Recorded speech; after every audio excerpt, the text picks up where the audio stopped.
കലോത്സവ മാനുവൽ പരിഷ്കരിക്കുമെന്ന് വിദ്യാഭ്യാസ മന്ത്രി വി ശിവൻകുട്ടി. പുതിയ മാനുവൽ അനുസരിച്ചാകും അടുത്ത വർഷം മുതലുള്ള കലോത്സവം നടക്കുക. വിജയികൾക്കുള്ള സമ്മാനത്തുക 1000-ൽ നിന്നും ഉയർത്തും. കലോത്സവത്തിൽ പങ്കെടുത്ത് മടങ്ങവേ അപകടത്തിൽപ്പെട്ട മുഹമ്മദ് ഫൈസലിന് 1.5 ലക്ഷം ധനസഹായം നൽകുമെന്നും മന്ത്രി പറഞ്ഞു.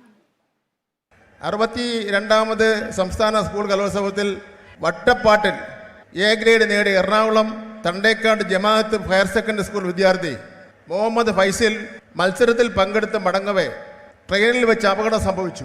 ഇടതുകാലിൻ്റെ തള്ളവിരൽ മുറിച്ചു മാറ്റുകയും വലതുകാലിൻ്റെ ഇരുവിരലുകളും ഗുരുതരമായി പരിക്കേൽക്കുകയും ചെയ്ത മുഹമ്മദ് ഫൈസൽ എറണാകുളം സ്പെഷ്യലിസ്റ്റ് ആശുപത്രിയിൽ തീവ്ര പരിചരണ വിഭാഗത്തിൽ ചികിത്സയിലാണ്.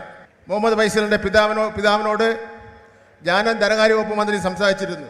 അദ്ദേഹത്തിൻ്റെ ആ വിദ്യാർത്ഥിയുടെ ചികിത്സയ്ക്ക് വേണ്ടി പൊതുവിദ്യാഭ്യാസ വകുപ്പ് 50,000 രൂപ അനുവദിച്ചായി ഞാനിവിടെ പ്രഖ്യാപിക്കാൻ വേണ്ടി ഞാൻ ആഗ്രഹിക്കുകയാണ്.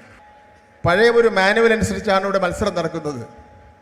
മാനുവലിൻ്റെ പരിഷ്കാരം നടത്തുകയും പുതിയ മാനുവൽ അനുസരിച്ചായിരിക്കും അടുത്ത വർഷം മത്സരം നടക്കുന്നതെന്നുള്ള കാര്യം കൂടി ഞാനിവിടെ പറയുവാൻ വേണ്ടി ഞാൻ ആഗ്രഹിക്കുകയാണ്.